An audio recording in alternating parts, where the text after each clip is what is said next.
Elliott Sadler is the leader. His car is owned by a new group, Richard Petty Motorsports. A part owner, the 7-time winner of the race, Richard Petty. The majority owner, George Gillette. And was that Tom Cruise? After driving the pace car, up on the pit box. Up in Jeff Gordon's pits. George Gillette, the majority owner of the lead car, spent the Saturday nights of his college career, of his college years, in the grandstand at the quarter-mile Riverside Park Speedway in Agawam, Mass. He's a lifelong lover of this sport, and right now his car with Emporia, Virginia's Elliott Sadler leads Matt Kenseth, Reed Sorensen in another Petty car, A.J. Allmendinger in yet another, and Tony Stewart. But what's great about Elliott Sadler leading this race with 58 laps to go, he was basically told in late December he would not be driving this 19 car in 2009. They worked through some things. They got back together. He was back in the car by mid-January, and here he is leading the Daytona 500. I just want to comment congratulate that crew chief down there for that little lecture he gave them to Elliott. You drive that car, we can win this race. We heard the same thing from Steve Letarte to Jeff Gordon. Look, we know we got a little tire issue here, but we got to run this thing like it's the last run. 30 cars on the lead lap, and most of those 30 crew chiefs have just told their drivers, we can win this race. And you know a car Darrell and I have been watching, and we were both talking during a commercial break. What is wrong with the 55 car, Michael Waltrip? And lo and behold here, 57 laps to go. The 2-time Daytona 500 winner, he is showing up in the top 10 in the 9th spot. You know, last time he won the 500, I think it rained. I think it rained shortened it. 2003. Yeah. Won it in 2001, our first race with NASCAR on Fox. Tom Cruise is sitting down there. He says, man, I thought they only did this kind of racing in Days of Thunder. I didn't know they did it for real. Cruise was introduced to the sport by one of his co-stars, Paul Newman, and like Newman, went racing sports cars, had a good time at it. And he said, then he came to Daytona with Rick Hendrick and said, I want to make a movie about this. And of course he did. Now we just saw Jimmy Johnson in the 48 car stuck in the middle there. Now what the battle he's going up against right now is with Sam Hornish Jr. trying to be that first car a lap down. Boy, the 43 and the 17. Whoopee. Boy, Kevin Harvick got aggressive there to gain himself some racing room. And here comes Harv, the winner 2 years ago, up into 3rd place. The man that started back in 38th position. This is a backup car, but it's a car that's been to victory lane here during Speed Weeks. Won the Budweiser shootout with that very car. Elliott Sadler is challenged for the lead by Matt Kenseth and Kevin Harvick. I believe these guys put a big old clock on their dash, and they wind her up, and it's supposed to hit midnight about the end of the race. Now, if Matt Kenseth can bring them all the way back around and lead a lap. Oh, here we go. There he goes. Amirola goes off the nose of Casey Kane. Hang on to her, brother. Your brake. Brake there. Man, it gets crowded back there. Goodness. Caution's out. Darrell, I think you were right. There, Doug. I think somebody's glass slipper broke.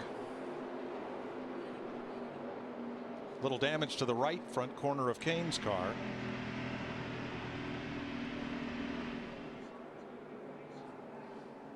All right, first let's go back a lap and show you the contact between Reed Sorensen, 43, and Matt Kenseth, the 2nd and 3rd place cars. Kenseth changes his mind. He was going to go inside, starts back outside, hits the left front of Reed's car, and the 43 there, Reed Sorensen, and shot him up the hill. But from the DirecTV blimp, now here is Almirola side by side with the number 2 of Kurt Busch.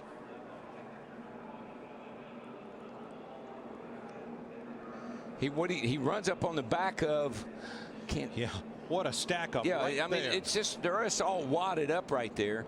He gets hit from behind by Sam Hornish. Sam Hornish, shoots him to the left about the time that the 43 cars come along. Or the Casey Kane, the 9 cars come along. Close quarters. Almirola's way on the outside. There he gets a boot from Hornish. Yep. And across he comes. That was very lucky not to be another 10-car pileup. Jimmy Johnson, the 48 car, did get the free pass. He's back on the lead lap. The 8th caution flag of the night. Now, will anybody pit? We'll let you know in a minute. 148 laps, 370 miles complete in the 51st Daytona 500.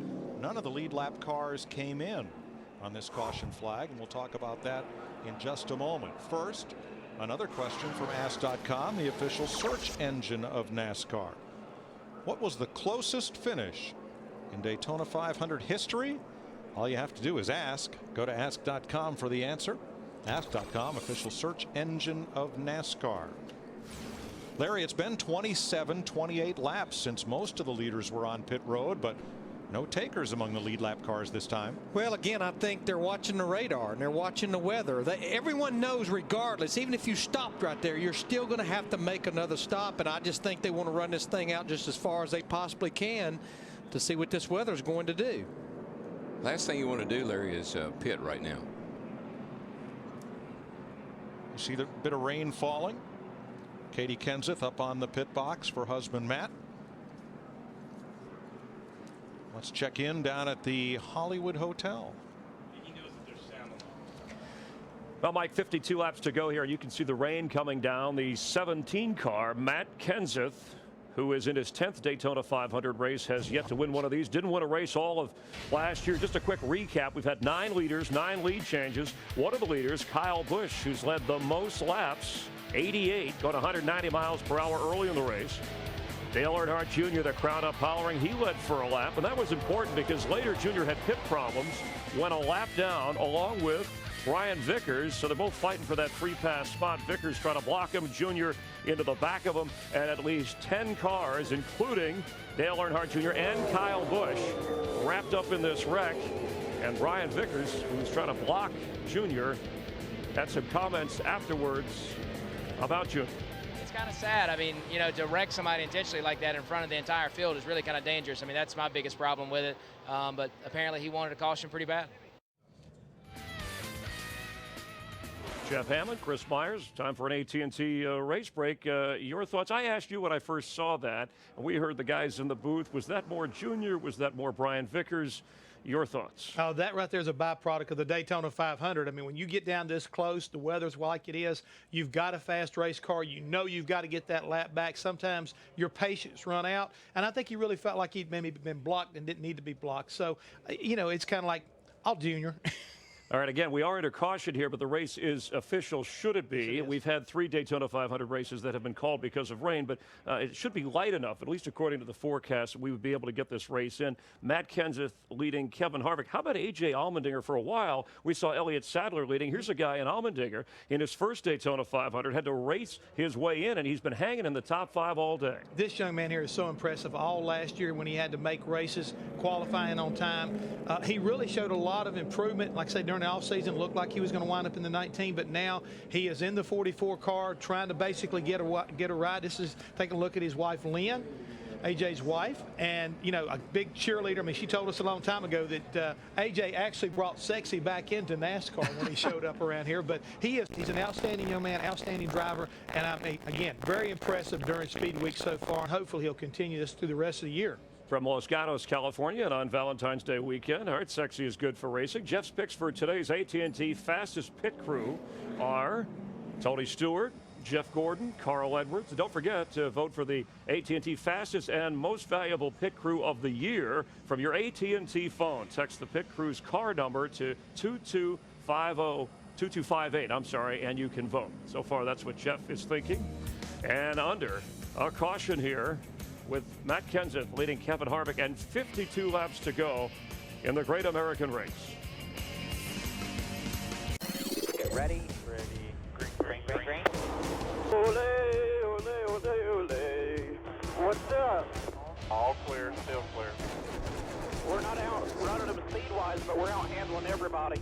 Hey, this is fun. This is the Daytona 500. Welcome back to Daytona. 49 laps to go. We're under caution. Bit of a sprinkle. And the jet dryer still running, trying to keep some heat in the racetrack. Get it dried off so we can resume the Daytona 500. There is the Harley J. Earl Trophy, created by the great GM stylist and given to his friend Big Bill France, and it goes to the winner. You'll see that presentation as part of the Lipitor post-race show, along with highlights from the race and analysis of what happened in the 51st annual Daytona 500.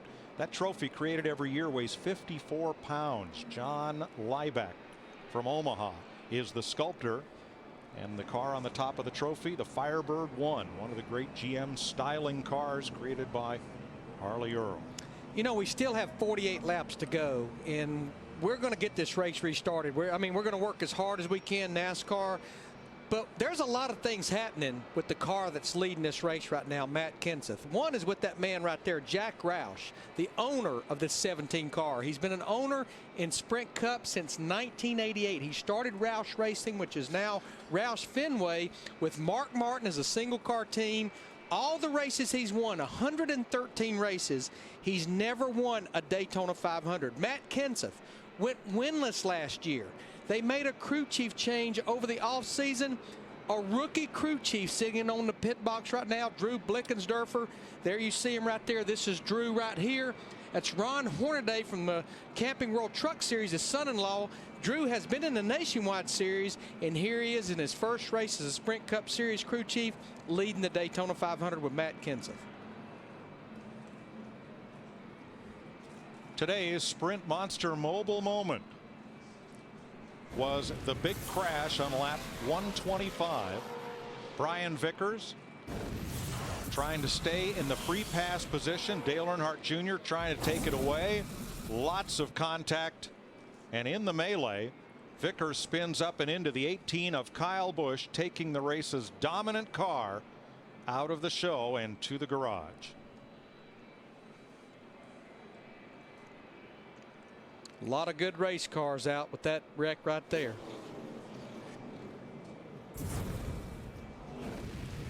A light rain continues to fall, and the track dryers are out being overworked. We're going to try to get this race back underway.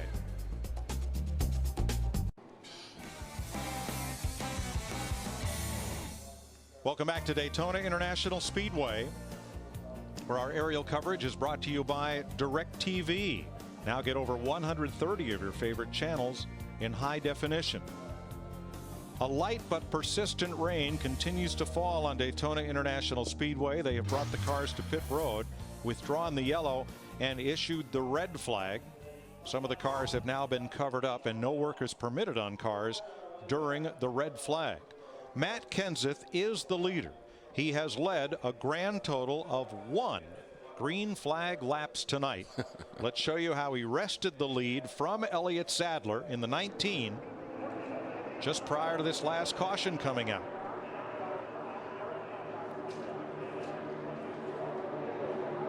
Actually, Reed Sorensen in the 43 gave him a little bump down the back straightaway. Elliott Sadler put the block on him, and then Matt moves to the high side.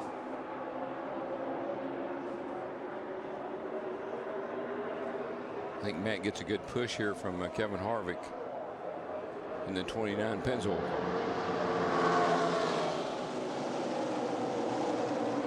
Wasn't nothing Elliott Sadler could do there. Nope. Sadler opened the door. Down. And as we say, you got to push, which means you're going to the front. So Sadler backed up to 5th place. Clint Boyer in the 33 also got by him as things kind of stacked up there. And then caution came out a little later in this lap. That 17 car started 43rd, dead last.